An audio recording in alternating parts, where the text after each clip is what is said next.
अस्सलाम वालेकुम viewers, welcome back to my academy. उम्मीद करती हूँ आप सब खैर आफियत से होंगे। आज हम इंग्लिश 201 का लेक्चर नंबर 8 स्टार्ट करने वाले हैं, जो है the 7 C's of effective communication. तो इसमें सबसे पहला पॉइंट है कि 7 C's ऑफ इफेक्टिव कम्युनिकेशन क्या होता है। कम्युनिकेशन चाहे रिटर्न हो या ओरल तभी इफेक्टिव होती है जब आप उसमें कुछ बेसिक प्रिंसिपल्स फॉलो किए जाते हैं। इन्हीं प्रिंसिपल्स को कहते हैं 7 C's ऑफ इफेक्टिव कम्युनिकेशन। इनमें आता है completeness, conciseness, consideration, concreteness, clarity, courtesy and correctness. ये सारे पॉइंट्स एक दूसरे से थोड़े बहुत ओवरलैप करते हैं, क्योंकि इनका मेन कंसर्न ऑडियंस होती है, चाहे ऑडियंस रीडर हो या लिसनर्स। तो सबसे पहला पॉइंट है कंप्लीटनेस। कंप्लीटनेस मीन्स हर इंफॉर्मेशन देना जो ज़रूरी है। कंप्लीटनेस का मतलब है कि आपका मैसेज उसी वक्त कंप्लीट समझा जाता है जब उसमें वो सारी फैक्ट्स और डिटेल्स हो। इनकी ज़रूरत रीडर या लिसनर को है प्रॉपर रिएक्शन देने के लिए। मतलब अपनी राइटिंग को रीडर की आंखों से देखना चाहिए। सोचो कि रीडर को क्या इन्फॉर्मेशन चाहिए और इंश्योर करो कि सब इंक्लूडेड हो। उसके बाद है बेनिफिट्स ऑफ कंप्लीटनेस। इसमें आता है डिज़ायर्ड रिजल्ट्स मिलते हैं, रीडर का ट्रस्ट और गुडविल बनता है, और छोटी चीज़ भी इम्पोर्टेंट लगती है जब वो कंप्लीट और इफ़ेक्टिव होती है। Guidelines for completeness. इसमें provide all necessary information means अपने मैसेज में 5 WC's का जवाब दो।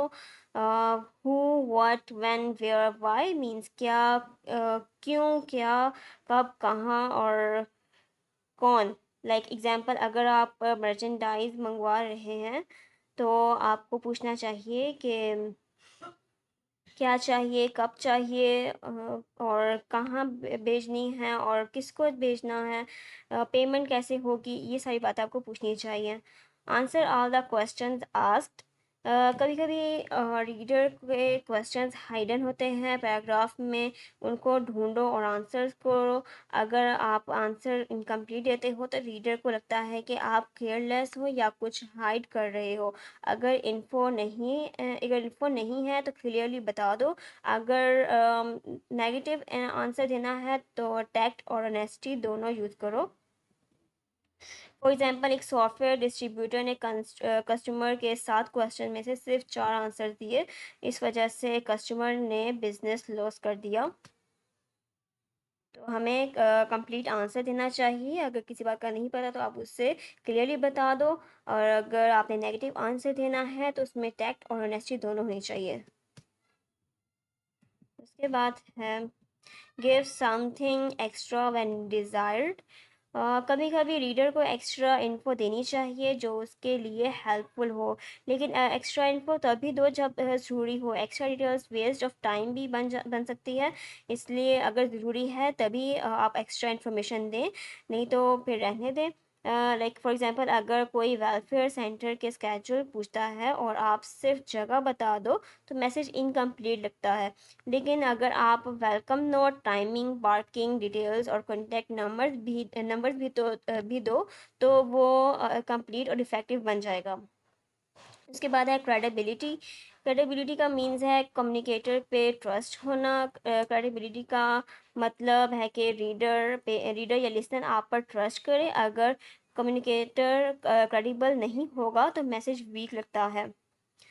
रिसर्चर्स के मुताबिक क्रेडिबिलिटी के 5 एलिमेंट्स होते हैं: competence, character, composer, सोशेबिलिटी, extroversion. Competence means क्या ऑडियंस को लगता है कि सेंडर ऑनेस्ट और एक्सपर्ट है। करेक्टर मीन्स क्या सेंडर अपना मैसेज जानता है। कंपोजर मीन्स सेंडर कूल, काम और कॉन्फिडेंट लगता है या घबराया हुआ लगता है। सोशबिलिटी क्या सेंडर लाइकेबल और फ्रेंडली है। एक्सट्रोवर्जन क्या सेंडर ओपन और आउटगोइंग है या बहुत शाय और टिमिड है। फॉर एग्जांपल अगर आप एक ऑर्गेनाइजेशन के प्रेसिडेंट हो और एक नया मेंबर पूछता है कि मीटिंग कहाँ होगी और आप सिर्फ जगह बता देते हो तो मैसेज वीक लगता है। लेकिन अगर आप वेलकम मैसेज, पार्किंग टाइमिंग और डेट भी ऐड करते हो तो रीडर को लगता है कि आप कॉम्पिटेंट और थॉटफुल हो। उसके बाद आता है, ये कुछ एग्जांपल्स हैं, ये आप इसे चेक कर लीजिएगा। कंसाइजनेस, कंसाइजनेस का मतलब है कि अपना मैसेज कम अल्फाज में और सीधी बात करके डिलीवर करो। डिलीवर करना जैसे कि बिना क्लैरिटी मींस बिना क्लैरिटी और मीनिंग लूज़ किए, मीन्स आपने अपनी क्लैरिटी भी देनी है और मीनिंगफुल भी लगना चाहिए मैसेज, लेकिन कंसाइज करके बहुत लंबा मैसेज नहीं लिखना जिससे जो रिसीवर है वो पढ़ के, जो रीडर है पढ़ के बोर हो जाए, उसका वेस्ट ऑफ टाइम हो। तो आपने टाइम सेव करना है, बहुत लंबा मैसेज नहीं लिखना, सारी बात कहनी है लेकिन कम अल्फाजों में। बेनिफिट्स ऑफ कंसाइजनेस है कुछ के, टाइम और कॉस्ट दोनों सेव होते हैं, रीडर रिस्पेक्ट फील करता है, मैसेज ज़्यादा पावरफुल और इफ़ेक्टिव लगता है। कैसे कंसाइज बनाएं, तो हमें चाहिए कि अपने एलिमिनेट वर्ड एक्सप्रेशंस। तो लॉन्ग फ्रेजेस की जगह शॉर्ट वर्ड्स यूज़ करो। For example at this time की जगह नाउ यूज़ करें, due to the fact that की जगह बिकॉज, हैव नीड फॉर की जगह नीड जस्ट यूज़ करें, इन ड्यू कोर्स की जगह सून वर्ड यूज़ करें। तो ये इससे इन वर्ड्स के थ्रू आप अपने मैसेज को कंसाइज और मीनिंगफुल बना सकते हैं। उसके बाद है,